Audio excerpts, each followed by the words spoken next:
गांदरबल में हाल ही में हुआ ताजा एनकाउंटर एक बार फिर यह दिखाता है कि जम्मू कश्मीर में सुरक्षा हालात भले ही पहले से बेहतर हों, लेकिन पूरी तरह सामान्य अभी भी कहे नहीं जा सकते।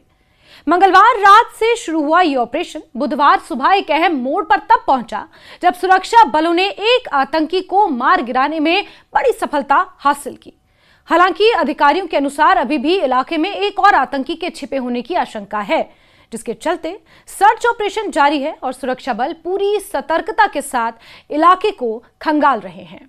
इस पूरे इलाके को कॉर्डन किया गया है, चप्पे चप्पे पर जवानों की तैनाती है, हर आने जाने वाले पर नजर रखी जा रही है और गांदरबल के ऊपरी इलाकों में सेना आतंकवादियों की तलाश में एम्बुश लगाए हुए है। एक तरह से कॉर्डन चारों तरफ से इलाके को कर लिया गया है और आतंकवादी किसी भी सूरत में भागने में सफल ना हो पाए, इसको लेकर सुरक्षा बल पूरी तरह से अलर्ट है। इस पूरे ऑपरेशन की शुरुआत एक पुख्ता खुफिया इनपुट से हुई थी। इंडियन आर्मी और जम्मू कश्मीर पुलिस की संयुक्त टीम को यह जानकारी मिली थी कि अरहामा इलाके में कुछ आतंकी छिपे हुए हैं। इसके बाद मंगलवार शाम को घेराबंदी और तलाशी अभियान शुरू किया गया। इस तरह के ऑपरेशन को कॉर्डन एंड सर्च ऑपरेशन यानी काजो कहा जाता है, जिसमें सबसे पहले पूरे इलाके को चारों तरफ से सील कर दिया जाता है, यानी कि कहीं से भी भागने की जो पॉसिबिलिटी है उसे ऑलमोस्ट निल कर दिया जाता है ताकि कोई भी संदिग्ध व्यक्ति बाहर ना निकल सके। जब सुरक्षा बलों ने इलाके में सर्चिंग शुरू की तो उन्हें कुछ संदिग्ध गतिविधियां नजर आईं। जैसे ही जवानों ने संदिग्धों को चुनौती दी, उन्होंने फायरिंग शुरू कर दी और इसके बाद सुरक्षा बलों ने भी जवाबी कार्रवाई की और मुठभेड़ शुरू हो गई।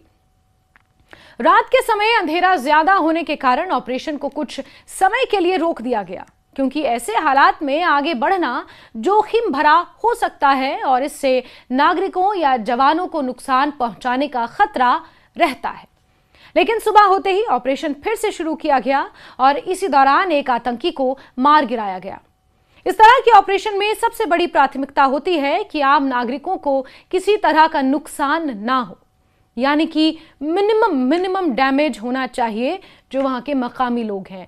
और मिनिमम भी शायद बड़ा शब्द होगा, लेकिन वहां के मकामी लोगों को किसी तरह की कोई परेशानी नहीं होनी चाहिए।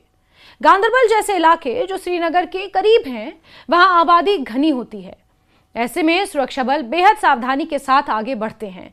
कई बार घर घर तलाशी भी लेनी पड़ती है और हर कदम सोच समझकर उठाना पड़ता है। कई बार आतंकवादी गन पॉइंट पर मकामी लोगों से मदद मांगते हैं, उनसे पैसा मांगते हैं, खाना पीना मांगते हैं और यही कारण है कि हर घर में जाकर तलाशी लेनी पड़ती है बहुत सावधानी से। इस मुठभेड़ का महत्व इसलिए भी ज्यादा है क्योंकि ये उस व्यापक अभियान का हिस्सा है जो जम्मू कश्मीर में आतंकवाद को पूरी तरह खत्म करने के लिए चलाया जा रहा है, यानी आतंकवाद के खिलाफ जीरो टॉलरेंस की नीति को अपनाते हुए ऑपरेशन ऑल आउट। पिछले कुछ वर्षों में सुरक्षा बलों ने लगातार ऑपरेशन चलाकर आतंकियों के नेटवर्क को काफी हद तक कमजोर कर दिया है और काफी हद तक श्रिंक कर दिया है। लेकिन इसके बावजूद छोटे छोटे आतंकी समूह अभी भी सक्रिय हैं, जो छिपकर काम करते हैं और मौका मिलने पर हमला करने की कोशिश करते हैं और जब उन्हें मौका नहीं मिलता तो वो कहीं दुबक कर इसकी योजनाओं पर काम करते हैं। वहीं अगर साल 2026 की बात करें तो अब तक जम्मू कश्मीर में आतंकवाद के खिलाफ अभियान लगातार जारी है। उपलब्ध सुरक्षा आंकड़ों के अनुसार, सूत्रों के अनुसार साल 2026 में अब तक लगभग 40 से 50 के बीच आतंकियों को अलग अलग मुठभेड़ों में मार गिराया जा चुका है। वहीं कुल मिलाकर करीब 18 से 22 के बीच छोटे बड़े एनकाउंटर्स हो चुके हैं। ये आंकड़े समय के साथ बदलते रहते हैं क्योंकि ऑपरेशन लगातार जारी रहते हैं और नई घटनाएं सामने आती रहती हैं, जैसे कि ताजा घटना गांदरबल का ये एनकाउंटर है। इन आंकड़ों से एक बात तो साफ है कि सुरक्षा बल पूरी तरह सक्रिय हैं और आतंकवाद के खिलाफ लगातार दबाव बनाए हुए हैं। पहले के मुकाबले आतंकी घटनाओं में कमी आई है, बहुत कमी आई है, लेकिन पूरी तरह शांति स्थापित होने में अभी समय लग सकता है। यही कारण है कि हर संदिग्ध गतिविधि पर तुरंत कार्रवाई की जाती है और खुफिया जानकारी को गंभीरता से लिया जाता है। गांदरबल की ये मुठभेड़ भी इसी रणनीति का हिस्सा है। खुफिया एजेंसियों की भूमिका यहाँ बेहद अहम होती है। स्थानीय स्तर पर मिलने वाली सूचनाएं, तकनीकी निगरानी, एजेंसियों के बीच बेहतर समन्वय के कारण ही ऐसे ऑपरेशंस सफल हो पाते हैं। कई बार यह देखा गया है कि आतंकियों को पहले ही घेर लिया जाता है, जिससे उनके भागने की संभावना कम हो जाती है। फरवरी 2026 में भी इसी तरह के कई ऑपरेशंस सामने आए थे। किश्तवाड़ का ऑपरेशन आपको याद होगा, जहां के छतरू इलाके में 3 आतंकियों को मार गिराया गया था। इसके अलावा 4 फरवरी को भी इसी इलाके में एक और आतंकवादी को ढेर किया गया। वहीं उधमपुर जिले में गुफा में छिपे 2 आतंकियों को ग्रेनेड विस्फोट में खत्म कर दिया गया। इन घटनाओं से यह साफ होता है कि सुरक्षा बल लगातार अलग अलग इलाकों में ऑपरेशंस चला रहे हैं और आतंकियों के ठिकानों को खत्म करने की कोशिश कर रहे हैं। इस पूरे परिदृश्य को समझने के लिए यह भी जरूरी है कि आतंकियों की रणनीति कैसे बदल रही है। पहले जहां बड़े समूहों में हमले होते थे, अब आतंकी छोटे छोटे समूहों में बंटकर काम कर रहे हैं। वो घने इलाकों या दूर दराज के क्षेत्रों में छिपते हैं और अचानक हमला करने की कोशिश करते हैं। यही वजह है कि सुरक्षा बलों को हर समय अलर्ट रहना पड़ता है। घाटी का गांदरबल जिला, जहां की मुठभेड़ में भी यही देखा गया कि आतंकी छिपकर बैठे थे और जैसे ही उन्हें चुनौती दी गई, उन्होंने फायरिंग शुरू कर दी। इससे यह पता चलता है कि वो सीधे मुकाबले के लिए तैयार थे।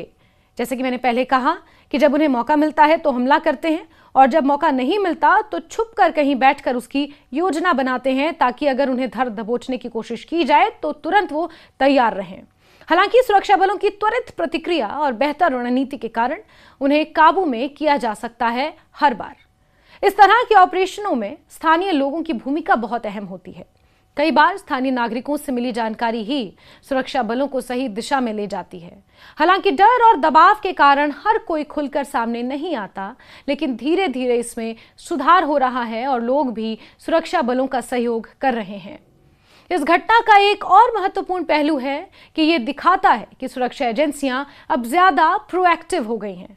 वो किसी घटना के होने का इंतजार नहीं करती, बल्कि पहले से ही जानकारी जुटाकर कार्रवाई करती हैं। इससे आतंकियों को योजना बनाने और उसे अंजाम देने का मौका कम मिल पाता है। फिलहाल गांदरबल में ऑपरेशन पूरी तरह खत्म नहीं हुआ है। एक आतंकी के मारे जाने के बाद भी यह आशंका बनी हुई है कि एक और आतंकी इलाके में छिपा हो सकता है। इसी वजह से सुरक्षा बलों ने पूरे इलाके को घेर रखा है। सर्च ऑपरेशन जारी है। ड्रोन, स्निफर डॉग्स, आधुनिक तकनीकों की मदद से इलाके की निगरानी की जा रही है। हालांकि आने वाले समय में इस ऑपरेशन से जुड़े और भी अपडेट सामने आ सकते हैं, जिनसे ये साफ होगा कि कुल कितने आतंकी वहां मौजूद थे और ऑपरेशन का अंतिम परिणाम क्या रहा। लेकिन अभी तक जो जानकारी सामने आई है, उससे यह स्पष्ट है कि सुरक्षा बल स्थिति को पूरी तरह नियंत्रण में रखने की कोशिश कर रहे हैं। कुल मिलाकर गांदरबल का यह एनकाउंटर एक बार फिर यह बताता है कि जम्मू कश्मीर में आतंकवाद के खिलाफ लड़ाई अभी भी जारी है। हालांकि हालात पहले से बहुत बेहतर हुए हैं, लेकिन पूरी तरह स्थिरता लाने के लिए लगातार प्रयास करने की जरूरत है। सुरक्षा बलों की सक्रियता, बेहतर खुफिया तंत्र और स्थानीय सहयोग की बदौलत इस दिशा में प्रगति जरूर हो रही है। स्थानीय सहयोग बेहद अहम हो चुका है। यह भी साफ है कि आने वाले समय में ऐसे ऑपरेशंस जारी रह सकते हैं, क्योंकि जब तक आतंकवाद का पूरी तरह खात्मा नहीं हो जाता, तब तक सुरक्षा एजेंसियां अपने अभियान को जारी रखेंगी। गांदरबल की मुठभेड़ उसी लंबी लड़ाई का एक हिस्सा है, जिसमें हर छोटी बड़ी सफलता भविष्य की शांति की दिशा में एक कदम मानी जाती है।